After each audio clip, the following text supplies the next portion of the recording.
Bonjour à tous et bienvenue donc à cet atelier sur l'éducation thérapeutique. Et en fait, je vais être assez vache parce que je vais vous donner la parole tout de suite. Donc, vous vous êtes inscrit à cet atelier. Sans doute que ça a suscité chez vous une envie et j'aurais bien voulu savoir pourquoi. En fait, qu'est-ce que ça représente pour vous, l'éducation thérapeutique, quand vous avez entendu ce terme? Vous avez déjà peut-être une idée un peu plus précise avec l'exposé du docteur Bado, mais vous vous êtes inscrit avant cet exposé. Vous n'êtes pas obligé de prendre la parole, hein. Donc... déjà... non, l'éducation, c'est éduquer, et thérapeutique, c'est thérapeute. Donc, c'est se prendre en charge soi-même et suivre l'éducation, quoi, de la maladie, suivre l'éducation, améliorer de ce qu'on nous a donné, hein, et qu'on a appris de nos parents et tutti quanti. Voilà. D'accord, ok. Bien, moi, en fait, je viens ici avec deux casquettes. Je suis patient parce que je souffre d'une maladie spondylarthrite, mais je suis aussi pharmacien d'officine. Ah, d'accord. Voilà. Donc... Mais je ne travaille plus en officine depuis 15 ans, mais je travaille pour une union pharmaceutique et je voulais avoir l'aspect de savoir ce que les patients attendent aussi, en fait, du côté de...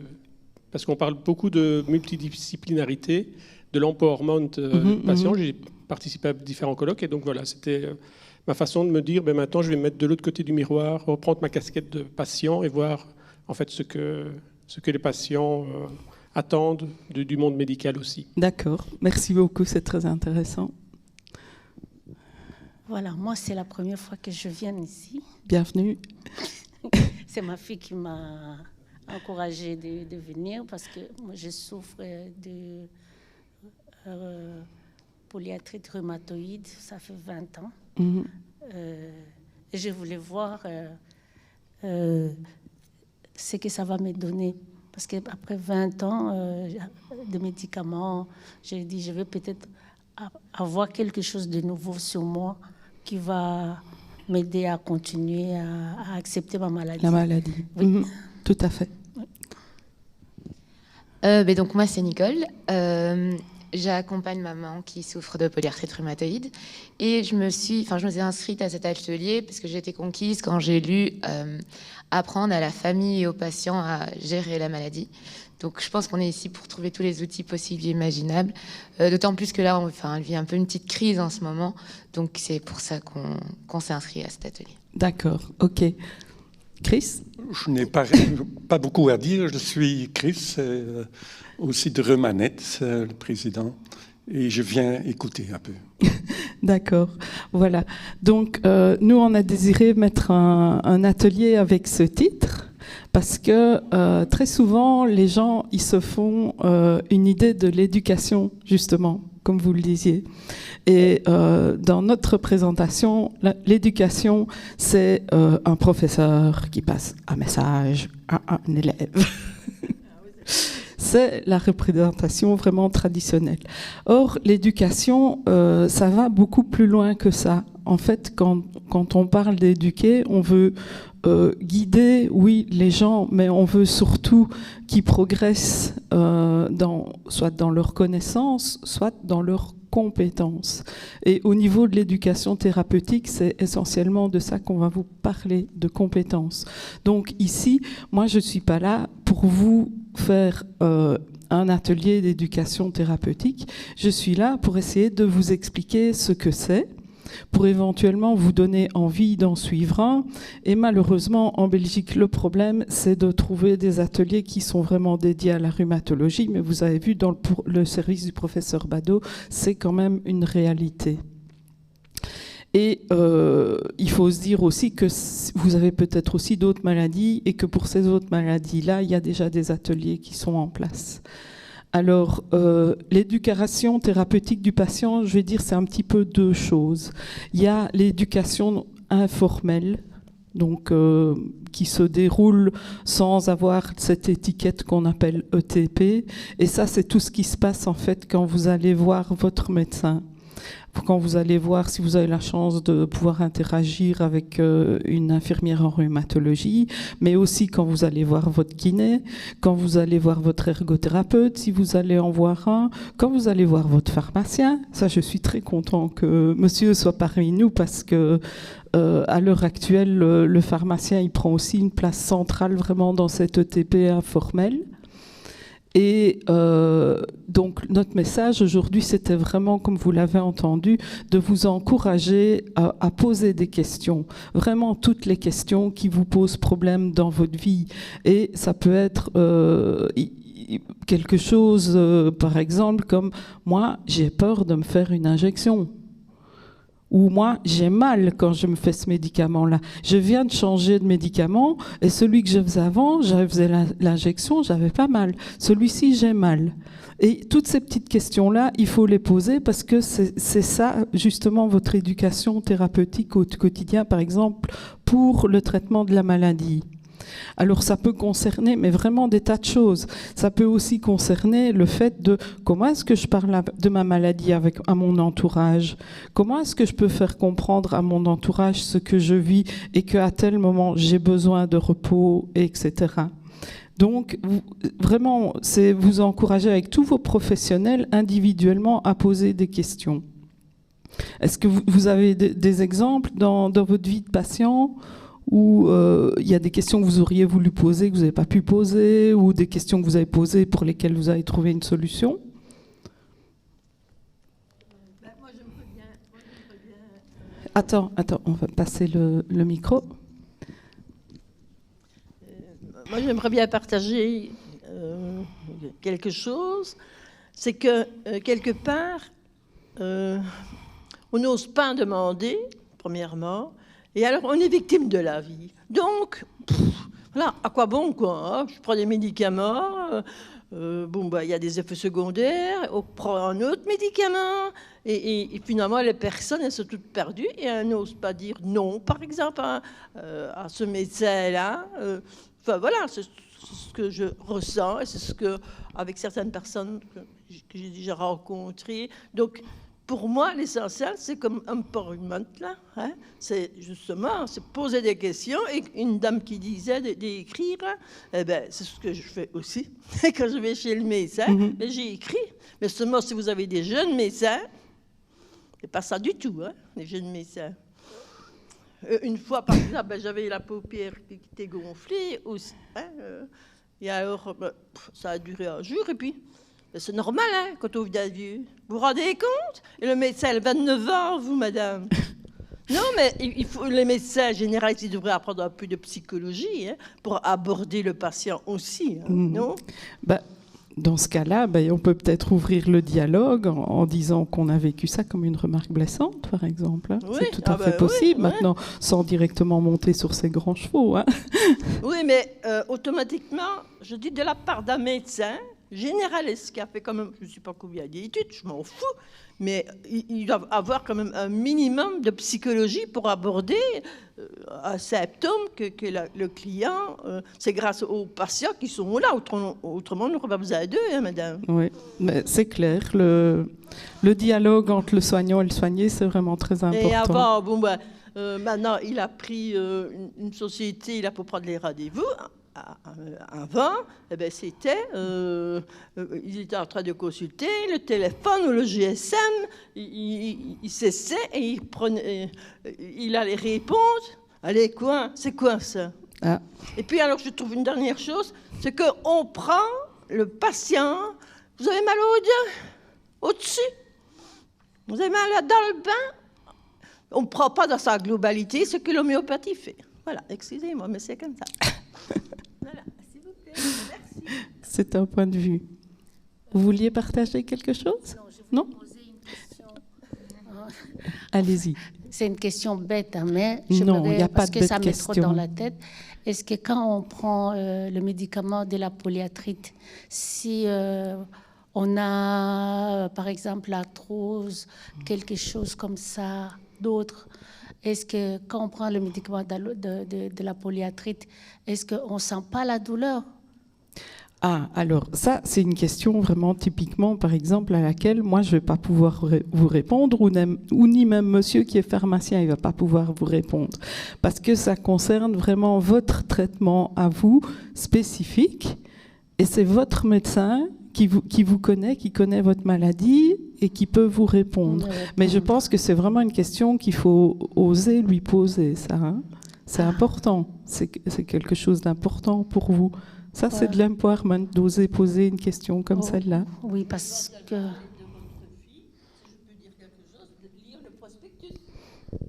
Non. Bon, elle est là, je pourrais poser bien la question qu'elle m'explique, parce que c'est elle qui connaît mieux. Donc, ma fille, elle est là pour m'accompagner dans ma maladie à la maison. C'est pour ça, justement, je suis venue. Parce qu'il n'y a pas longtemps, j'ai eu un problème des lombaires, ou bien, je ne sais pas... Lombosciatalgie, oui. Et quand j'ai été faire de la kiné, on me dit, mais c'est bizarre, normalement, comme vous prenez le médicament de la polyarthrite et tout ça pour les douleurs, vous ne devriez pas trop sentir ces douleurs-là. Or, moi, je sens cette douleur-là, c'est pour ça que je pose la question. Oui. Est-ce que je dois prendre notre médicament pour ça? Parce que là, j'ai eu une injection là, en 2 fois, mais il n'y a pas... Il n'y a pas d'amélioration. C'est pour ça que je tenais quand même à poser cette question. Mais comme vous venez de me répondre, de poser la question à mon rhumatologue... Oui, tout à fait. Même votre médecin traitant, normalement, il devrait déjà pouvoir vous aider dans ce domaine-là. Ah, ok, ça va. Ça va. Voilà, il n'y a pas de souci. Voilà, donc...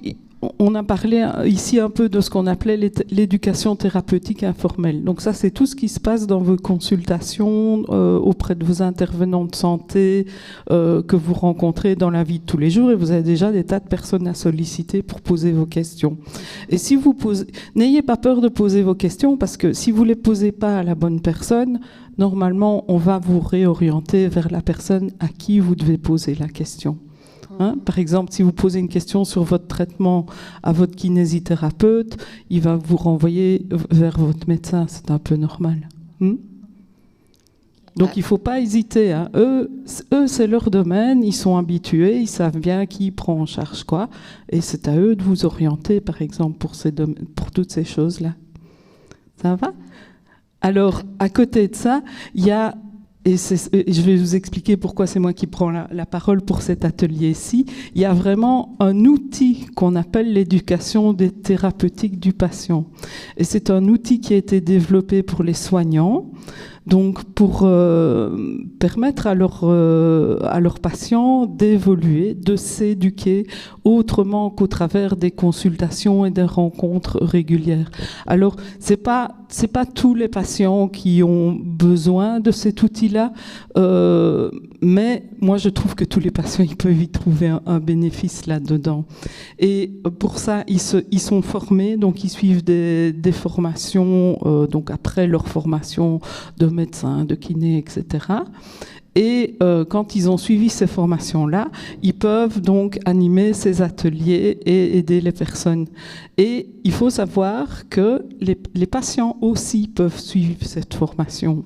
Alors, ils ne vont pas évidemment animer l'atelier comme le professionnel le fait. C'est le professionnel qui a la connaissance de la maladie, des traitements, etc. Mais le patient, vous l'avez entendu, il a la connaissance de la vie avec le traitement et il a une expérience, enfin son expérience de la vie avec la maladie qu'il peut partager avec d'autres patients ou il peut aider d'autres patients à évoluer avec leur maladie. Et c'est vraiment, les professionnels reconnaissent vraiment un apport à ces personnes-là. Et donc, moi, je me suis formée pour ça, pour participer à ces ateliers-là. Et je vais vous expliquer un petit peu la structure des ateliers, de ce qu'on appelle vraiment cet outil éducation thérapeutique du patient, mais qui malheureusement, en Belgique, n'est pas très disponible. Hein. C'est beaucoup plus développé, par exemple, en France, ils ont beaucoup plus de modules et c'est beaucoup plus développé. Un parcours en éducation, en ETP, donc on va mettre ETP. Un parcours en ETP, ça commence par un premier entretien un premier entretien personnel entre le patient et la personne qui est responsable donc, du programme d'ETP, et ça s'appelle un diagnostic éducatif.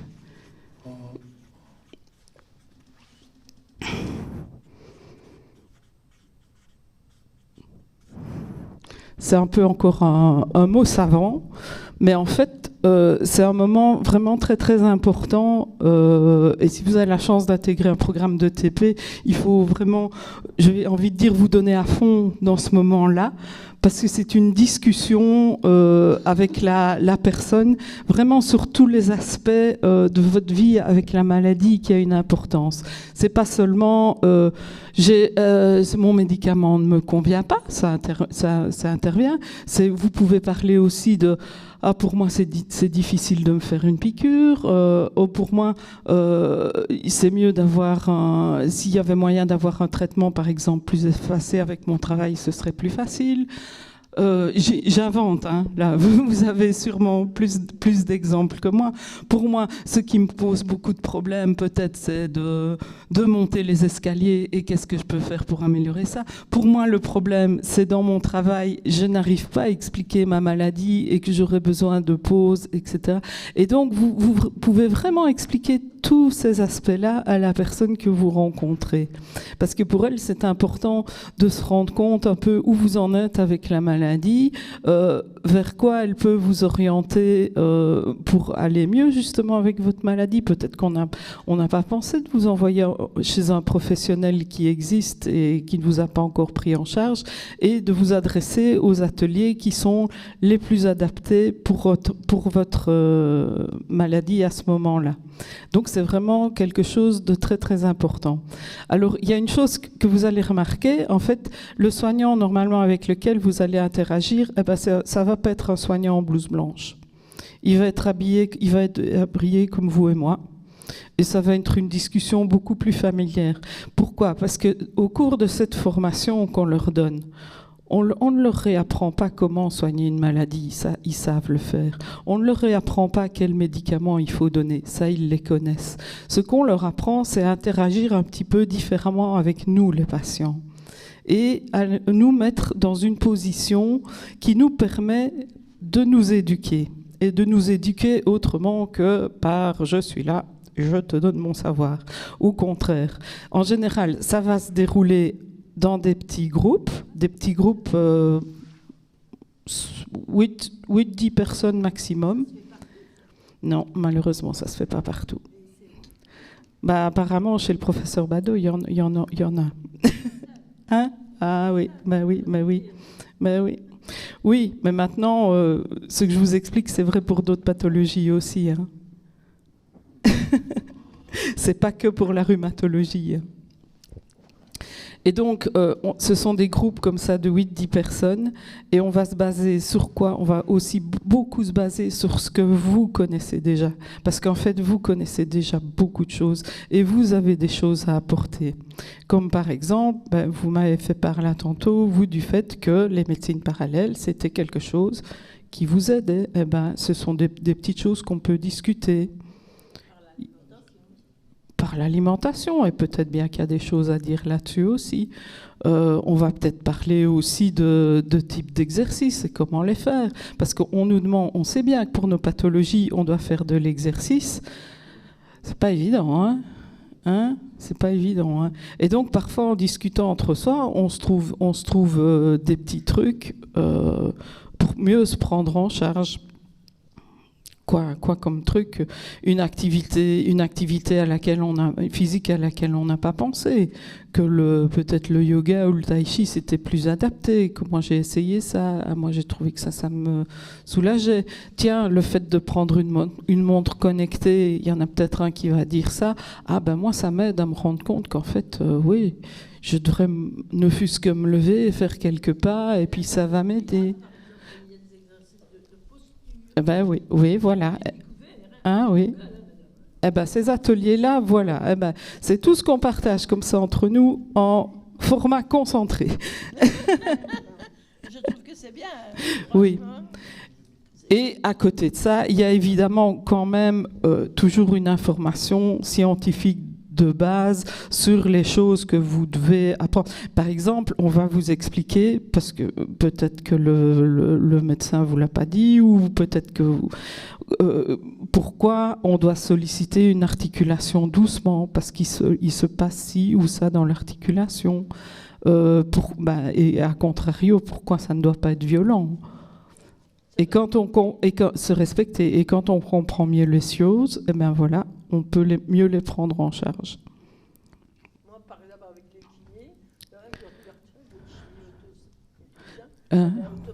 kinés, le micro. Non, on ne vous entend pas.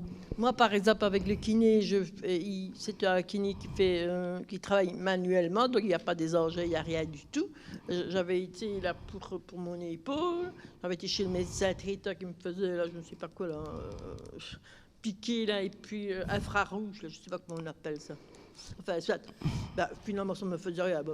J'ai arrêté. Le kiné, je dis, regardez, je dis, la posture, je dis, c'est... À un moment donné, notre corps, il se tasse. Je dis, il faudrait l'étirer. et alors, maintenant, c'est à la carte. Et maintenant, comme je n'ai plus de voiture, n'est-ce pas? Je dis, c'est le moment d'arrêter. J'aimerais bien, mais j'ai plus de voiture et il faut une voiture pour aller là. C'est pour ça que je vous dis, quand vous voyez, quand vous êtes ouvert, j'écoute une vidéo, par exemple, sur le côté de Google, vous en avez des autres. Oui. Mais voilà, par exemple, pratiquement, vous n'avez plus le moyen d'aller chez votre kiné. Est-ce que c'est pour ça qu'on ne doit plus faire d'exercice physique? Non. Ah non. Voilà, c'est le genre de choses qu'on peut discuter. Qu'est-ce qui est possible de mettre en place quand on n'a pas le moyen d'aller chez le kiné, quelle que soit la raison? Et puis je me dis, j'ai déjà fait de la marche nordique. J'ai déjà fait de la marche nordique. Et avec la marche nordique, donc vous piquez vos sticks et vous marchez et votre pied est propulsé. Et je dis finalement, je n'ai pas des sticks, j'en ai pourtant dans le garage, mais bon, je ne vais pas aller chercher l'autobus avec mes sticks. Et je dis non, Rita, j'ai pris conscience de lancer et comme on fait à la marche nordique, de rebondir. Je peux vous dire qu'il n'y a pas longtemps, ça, il y a 2 jours. Vous vous rendez compte? Voilà. Vous voyez? Compte, voilà. Non, mais c'est parfait. Votre exemple, c'est parfait. Voilà, c'est le genre de choses qu'on doit expliquer. Parce qu'on croit peut-être que faire de la marche nordique, c'est simplement avoir un bâton. Non, il faut s'en servir correctement. Mais c'est pour marcher, pour ça, j'aimerais bien recourir, moi, madame. Marcher vite, ça va. Quand je suis chez moi, par exemple, j'essaie de... doucement, et puis de temps en temps, je repars et tout ça. Mais j'aimerais bien remarcher, voilà. Et vous, madame, vous avez par exemple, on parle d'activité physique, vous faites de l'activité physique, c'est quoi pour vous faire de l'activité physique, moi, par de exemple? Ce côté-là, je suis une paresseuse. Mais non. C'est vrai, mais j'ai dit la vérité, je suis une paresseuse. Aller faire les sports, tout ça, non. Ah, donc l'activité physique, c'est du sport. Pour moi, comme j'ai dit, je suis paresseuse, donc là, je marche juste un peu, peut-être pour aller prendre le bus. C'est de l'activité physique. Mais comme aller faire les sports ou quoi, non. Mais moi, j'ai une question pour vous. Oui. Madame, c'est monsieur qui passe l'aspirateur chez vous? Malheureusement, je n'en ai plus, il est décédé. Oh, je suis désolée. C'est rien. C'est rien. Mais non, à l'intérieur de la maison, je balaye, je passe l'aspirateur. Non. Ça, c'est de l'activité physique. Peut-être, je croyais que, comme madame disait, il faut... Non, voilà. Un atelier thérapeutique dédié à l'activité physique, par exemple, il va lister toutes les choses que vous faites dans votre vie de tous les jours et qui sont de l'activité physique. Si on choisit de marcher, de monter, par exemple, je ne sais pas ce que vous êtes capable de faire, mais je vois qu'avec la canne, ça doit être très difficile. Mais on va dire pour une autre personne. Si elle choisit, par exemple, de monter une volée d'escalier et puis de prendre l'ascenseur pour le reste des étages qu'elle a à monter, elle a fait de l'activité physique et c'est pas du sport. Et vous voyez, dans ces ateliers-là, on réfléchit à toutes ces petites choses-là qu'on peut mettre en place sans que ça soit les grandes étiquettes qu'on s'imagine. En fait, on travaille ce qu'on appelle des représentations. Donc l'activité physique, c'est du sport. Non, l'activité physique, c'est bouger d'une façon qui nous fasse du bien. Et donc voilà. Donc ici, c'est quelques petits exemples pour vous montrer ce qui peut être travaillé dans ces ateliers-là. Et alors, à la fin, le dernier volet, donc premier volet, diagnostic éducatif. En général, on vous propose plusieurs ateliers où on vous oriente préférentiellement sur un atelier ou un autre. Et à la fin, il y a ce qu'on appelle un bilan éducatif partagé, qui est en fait... ce que vous avez vécu au début, c'est de nouveau une discussion avec la personne qui est responsable donc de l'atelier thérapeutique et qui va faire un petit peu le bilan de ce que vous avez appris, de ce que ça vous a apporté et éventuellement de ce qu'il y a encore moyen de travailler. Et donc voilà. Donc si vous avez envie vraiment d'accéder à ces ateliers-là, malheureusement en Belgique, il va falloir chercher parce qu'il n'y en a pas beaucoup. À Bruxelles. Ben ouais, voilà. Oui. Oui. Et ces ateliers, il y a une prise en charge financière ou c'est à charge du patient? Alors ça, c'est le gros souci en fait en Belgique. Pour avoir discuté avec le professeur Badeau, en fait, je pense qu'il n'y a pas de financement qui sont prévus pour ces ateliers-là. Et donc, eux doivent bricoler au niveau de leur financement interne pour mettre ça sur pied. Et c'est aussi pour ça qu'on parle de l'empowerment et du fait que les patients doivent réclamer, parce que le jour où ça sera sur le tapis, nous, il faut qu'on soit aussi là derrière pour dire on veut ça. On a besoin de ça. Et il faut débloquer des moyens pour ça. Mais oui, en Belgique, c'est ce qui pêche. En France, ils sont beaucoup plus loin au niveau de... Oui, mais le patient doit payer quelque chose ou c'est... Je ne saurais pas vous le dire. Je ne saurais pas vous le dire. Je ne sais pas. Ils payent probablement certaines prestations qui sont... réorienté vers ça, mais je pense qu'il n'y a pas au niveau de l'INAMI, il n'y a rien qui est prévu pour la rhumatologie, pour ça. Dans d'autres pathologies, ça existe, hein, pour le diabète par exemple, ou l'insuffisance rénale, là ça a été développé, mais je ne pense pas au niveau de la rhumatologie que ça existe. Peut-être qu'au niveau des mutuelles et des assurances complémentaires, peut-être que... Peut-être. J'avoue que je ne connais pas l'aspect administratif des choses. Peut-être qu'il ferait, par exemple, il irait, par un exemple, hein, qu'il irait et que pour le médecin, enfin pour les personnes qui développent le sujet, il aura une prestation. Vous comprenez? Oui, mais ça n'existe pas justement. Au niveau de l'INAMI, à l'heure actuelle, il n'y a pas de prestation éducation, atelier d'éducation thérapeutique pour la rhumatologie. Oui, mais il peut faire passer par un... Oui, mais ça...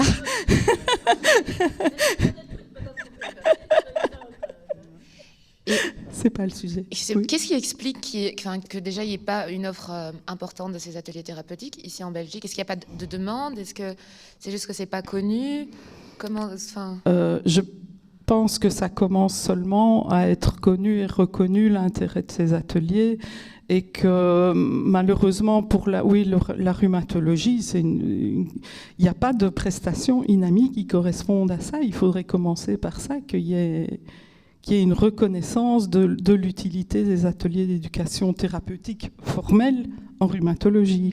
Ok, mais concrètement, ça en est où là maintenant? Est-ce qu'on ça en est où qu'il y a des il y a des initiatives privées pour essayer de mettre ça en place, et partout ça a commencé comme ça. Ce sont des professionnels qui ont démontré que ça avait vraiment une plus-value dans la prise en charge du traitement des patients. Il ne faut pas se leurrer, à l'heure actuelle, tout est économique. Si on arrive à prouver que c'est quelque chose de positif pour la prise en charge des patients, ça aura une chance de se développer. Mais il faut que ça vienne de tous les côtés. Nous, on en parle parce qu'on a envie que les patients ils demandent des ateliers thérapeutiques à leurs médecins. Ok, donc c'était ça ma question. Donc pour l'instant, c'est le processus est au stade où il faut que ça parte d'initiatives privées.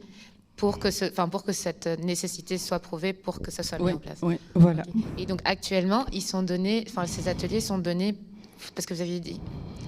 est-ce qu'ils sont donnés ils sont pas donnés par des médecins, ils sont donnés par des professionnels de la santé, mais Oui, pas forcément des médecins. pas forcément des médecins. C'est très souvent des infirmiers. Attendez, moi, avec ceux avec qui j'étais en formation, je réfléchis. Il y avait des infirmiers, des ergothérapeutes, des kinés. Il y avait quand même 2-3 médecins. Oui.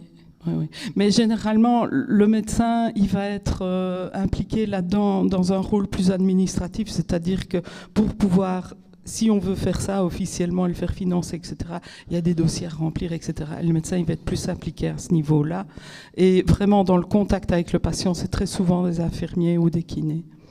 Ok. Oui. Et alors, j'avais une autre question. Est-ce que dans tout ce processus, dans les ateliers thérapeutiques, est-ce qu'il y a une partie ou tout le long où les proches peuvent être impliqués? Tout à fait. Ok.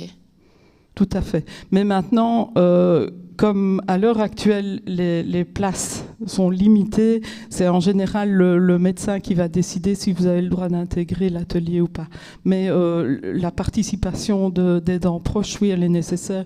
Par exemple, quand il y a particulièrement des maladies comme l'insuffisance rénale, ils sont très souvent impliqués, oui. Oui, parce que l'aidant proche, il a aussi un grand rôle. Mais voilà, je ne sais pas, est-ce que vous avez d'autres questions? Oui, enfin, pourquoi? Parce que bon, le kiné où je vais là, qui travaille manuellement, pourquoi est-ce qu'on n'oblige pas à ce... Comment là, à l'INAMI, là, comment est-ce qu'on dit? Je ne sais pas. Si, un médecin généraliste, vous payez le ticket modérateur, vous êtes d'accord? Oui. Hein? Eh bien, ici, certains kinés, entre autres celui que je vais, enfin, que j'allais, eh bien, vous payez... normalement, votre cotisation, c'est de 7,20 €, je pense. Eh bien, ici, c'est 22, hein, ça fait 3 fois. Hein? Mais et pourquoi est-ce qu'ils ne sont pas subsidiés? Non, parce que c'est pas subsidié. Mais soit conventionnés, ils sont, oui, voilà. Peut-être que monsieur il maîtrise mieux que moi. Conventionnés, voilà, c'est ce que je cherchais. Oui. Merci, monsieur. Chaque prestataire est libre d'être conventionné ou pas. Et s'il est oui. conventionné, c'est qu'il a signé un accord avec l'INAMI et qu'il s'engage à faire le tiers payant. Ah ouais, mais ça, Donc, je sais bien. Mais on devrait obliger, parce que vous pouvez... Oui, on mais disait en Italie, hein, qu'il y a les hôpitaux pour les pauvres et ceux qui avaient de l'argent pour les riches. Bah, finalement, maintenant, ça devient comme ça aussi. Hein. Oui, mais là on s'éloigne de l'éducation thérapeutique. Hein, désolé. Mais non, c'est vrai, hein, madame, non? Si vous avez de l'argent, vous faites ça, vous allez chez Bon. les spécialistes, vous allez Et différents. autrement, vous avez encore d'autres questions, peut-être d'autres points précisés? Qu'est-ce qu'il vous faudrait, par exemple, en tant que professionnel pour... Est-ce qu'il y a des fois des attitudes que vous aimeriez voir chez vos patients pour pouvoir être plus efficace pour les conseiller? Enfin, je ne sais pas si je m'exprime bien, mais je pense que le professionnel change sa posture, Ouais. mais je pense que le patient aussi doit changer sa tout à fait. posture. Mais c'est ce qu'on voit de plus en plus, c'est que le patient s'informe au préalable avec Google. D'ailleurs, ça a fait faire des campagnes au niveau médecin et pharmacien en mettant Google n'est pas médecin ou Google n'est pas tout à pharmacien, fait. parce que c'est pas non plus là qu'on trouve. Certaines personnes pensent qu'ils vont trouver le miracle sur Internet ou des conseils qui ne leur sont pas appropriés, quoi. Donc voilà, mais il faut se retourner, comme vous le dites, ne pas hésiter à poser la question à son médecin, à son pharmacien sur son traitement. Et j'ai même des pharmacies maintenant qui veulent faire un coin littératie, comme on appelle ça. Donc, c'est mettre de l'information à disposition du patient sur certaines pathologies, voilà. Et dernièrement, on a fait une campagne aussi, puisqu'on est en contact avec la LUS, c'est de se dire, ça serait un canal de faire connaître la LUS et toutes les associations de patients via les pharmacies aussi. Voilà, donc, Ah oui, ça serait tout à fait favorable. Mais c'est clair que il y a une guerre de l'information à mener quelque part, ou peut-être une éducation à l'information à mener. Moi, je reviens à ce que dit monsieur. C'est vrai, c'est du n'importe quoi chez Google. Mais seulement si vous posez les bonnes questions, vous n'êtes pas obligé d'avaler tout ce qu'on vous dit. Vous êtes d'accord? Voilà, par exemple, on m'a détecté un début de cataracte. je regarde qu'est-ce qu'on peut faire avec la cataracte, par exemple. Déjà, des légumes verts. Vous allez dire, oh, ça n'enlève pas. Bah, il suffit d'essayer, hein, madame. Hein. Prendre des compléments exprès pour les yeux, là, je ne sais pas le nom. Hein. Enfin, soit. Mais on peut agir, quoi. Vous mettre avec les yeux fermés face au soleil, mais pas le soleil de midi. Hein. Il y a du yoga des yeux. Vous voyez, il y a beaucoup de choses qu'on peut faire. Moi, j'ai envie de vous poser une question. Oui. Et comment est-ce que vous savez que telle ou telle information, elle est vraie et elle est bonne pour vous? Qu'est-ce que vous utilisez comme outil pour savoir que l'information, elle est bonne pour vous? Qu'est-ce que j'utilise? Parce que j'écoute beaucoup des webinaires de santé, des kinés ostéopathes, de Suisse, là, Sylvain Caron, qui s'appelle. Et il y a pas longtemps, je viens d'écouter Pierre Lapoujade. Tout vient de notre ventre. Ce sont des émotions qu'on n'a jamais osées, qui sont stagnées dans notre ventre. Voilà, j'écoute de bonnes personnes. Quoi. En fait, oui, c'est vous qui décidez que ce sont de bonnes personnes. C'est moi qui décide. Mais est-ce que vous savez que la science, elle peut vous aider à savoir ce qui est une information valable ou ce qui est l'idée d'une personne qu'elle a décidé de partager avec d'autres personnes, qui n'est pas nécessairement valable? Mais moi, par exemple, ce gars, j'allais dire ce mec-là, ce monsieur-là, Pierre Lapoujade, il a été dans... Je ne connais pas Monsieur Lapoujade, non, je vous le dis tout de suite. Il a été dans les finances, enfin tutti quanti. Et donc, il est bon pour la santé? Non, attendez, vous allez vite là. Il a été dans ça, il y en a beaucoup qui sont infirmiers et médecins et qui se retournent vers le bien-être. Il ne faut pas croire, hein. Vous riez, vous, mais non, moi, je rigole pas du bien-être. Je trouve que le bien-être, c'est très bien. Mais le bien-être, c'est pas toujours la médecine et la santé. Je ne dis convient pas, mais il donne des bons conseils que vous pouvez mettre en pratique ou pas, vous y croyez ou pas, mais si ça vous fait du bien. Non, mais vous voyez, dans un atelier d'éducation thérapeutique, ce que vous apprendriez, c'est comment est-ce que je peux accorder du crédit à l'information que je lis. Parce que, figurez-vous, j'ai déjà fait quand même pas mal de médecins et je crois une toute petite partie, hein, pas beaucoup. Hein, parce que quand j'allais chez un homéopathe, n'est-ce pas, il me donnait quelque chose, je dis ça ne correspond pas à ce que j'ai, je n'allais pas le chercher. Donc, vous voyez, je ne fais pas confiance. Vous allez dire, je me fais confiance à moi, madame. Et quand je ne sais pas, je vais frapper. Eh bien, une des choses qu'il faut apprendre, c'est ça s'appelle parfois un biais de confirmation, c'est qu'on a envie de lire les informations qu'on juge. Envie d'entendre. Voilà. D'accord. Eh bien, par exemple, vous pourriez apprendre comment est-ce que je peux sélectionner les informations qui sont reconnues comme vraies pour la science et auxquelles je peux accorder du crédit. Mais par exemple, Sylvain Caron, c'est un kiné ostéopathe. Il est la biesse quand même. Hein. Le message de la science, il n'est pas lié à une personne, il n'est pas lié à sa réputation, et même le professeur Badeau, elle vous le dirait.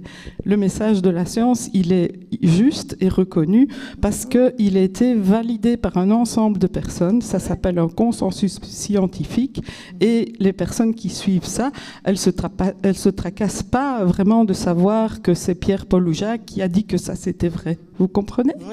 Oui, mais il associe ça, par exemple, à l'ostéopathie. Il donne des choses par webinaire. C'est comme ça, évidemment, qu'il gagne sa vie. Ça, je n'en disconviens pas, madame. Mais seulement, vous pouvez regarder sur Google, c'est gratuit. C'est gratuit. Donc, et vous avez les mêmes oui, conférences. On en revient toujours à la question. Il faut savoir sélectionner les informations qui sont valables. Voilà, je pense que je vais vous laisser. Enfin, à moins que vous n'ayez encore d'autres questions. Ou... Oui. Par rapport à ces ateliers, est-ce que vous avez un soutien, enfin des médecins, et puis surtout, enfin plutôt, est-ce que vous pourriez envisager, parce que j'entends depuis le début de la journée, depuis ce matin, que voilà, il y a l'empowerment des patients, qu'il faut, qu'ils puissent poser des questions, que ceci, cela. Moi, j'accompagne maman à tous ses rendez-vous médicaux. Et donc, j'ai souvent beaucoup de questions. Et puis, j'ai vraiment toujours beaucoup de questions parce que je vis avec elle tous les jours. Et pourtant, la plupart des professionnels qu'on rencontre sont tout le temps toujours agacés. Donc, je le sens du moment où je pose des questions qui n'ont pas envie. Donc, est-ce que ça pourrait pas être appris aussi dans le cadre de ces ateliers? Si, écoutez, c'est ce qu'on explique un peu depuis le début. Le monde des soins a un chemin à faire. Certains l'ont fait, tous ne l'ont pas fait. Ils travaillent aussi dans un cadre de surcharge de travail qui ne leur facilite pas la tâche, ça c'est clair. Donc, par exemple, je ne sais pas... Quand je vous vois vous exprimer, je pense que vos questions, vous les posez sur un ton et d'une façon qui n'est pas agressive pour le soignant. Mais peut-être que vous avez 10 ou 15 questions, je ne sais pas, quand vous venez ou... Pas spécialement. Et la Pas plupart du spécialement, temps... oui. Donc ce serait déjà hiérarchiser les questions que vous avez à poser pour arriver au moins à poser les premières. Et puis toujours de rester très calme et de demander ce dialogue auquel vous avez droit.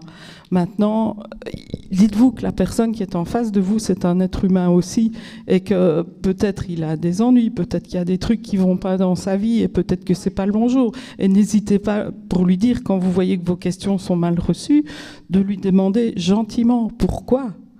Pourquoi est-ce qu'il faut poser ça à un autre moment? Est-ce qu'il faut poser ça à une autre personne? Etc. Mais si vous restez dans le dialogue, si vous restez vraiment correct et dans un contact avec un être humain, je pense que vous allez peu à peu arriver à développer cette relation dont vous avez envie. Il ne faut pas y renoncer en tout cas, vraiment. Oui, mais dans l'hôpital, on n'a pas toujours le choix du soignant auquel on a affaire. Hein, ça, je comprends tout à fait. Mais du coup, c'est vrai que dans ces cas-là, je sais que le docteur Bado en a parlé tout à l'heure, et enfin, je trouvais ça très intéressant qu'elle en parle. C'était, je sais plus comment est-ce qu'elle appelait ça, je trouvais que c'est très beau. L'infirmière en fait de contact qu'on a.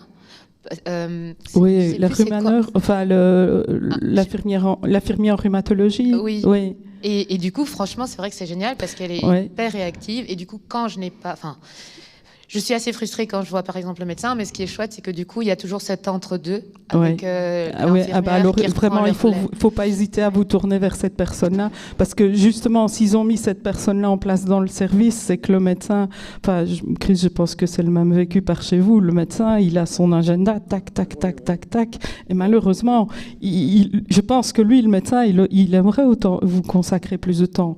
Mais il n'a pas toujours le choix. Il a ses contraintes aussi. Et donc, si vous avez la chance d'avoir un infirmier en rhumatologie, tournez-vous vers lui. Parce que lui, il a encore un dialogue avec le médecin. Il travaille en étroite collaboration. Et s'il y a une question à laquelle il ne sait pas répondre, ou s'il pense que dans ce que vous amenez, il y aurait quelque chose à adapter, il va retourner vers le rhumatologue sans hésiter. Donc, vraiment, trouver la personne. Il ne faut pas renoncer à poser vos questions, mais il faut peut-être réorienter. Vous dire que c'est plus à l'infirmier que vous devez la poser qu'au médecin, ou à la limite, vous dites au médecin « Ah ben voilà, j'ai une question sur ça, je vois ça avec vous, ou avec monsieur ou madame un tel, par exemple. » Et lui, il sera peut-être content. « Oui, vous pouvez en discuter avec elle, elle est là pour ça. » Je ne sais pas, j'imagine. Hein. Donc, meilleur des mondes. Voilà.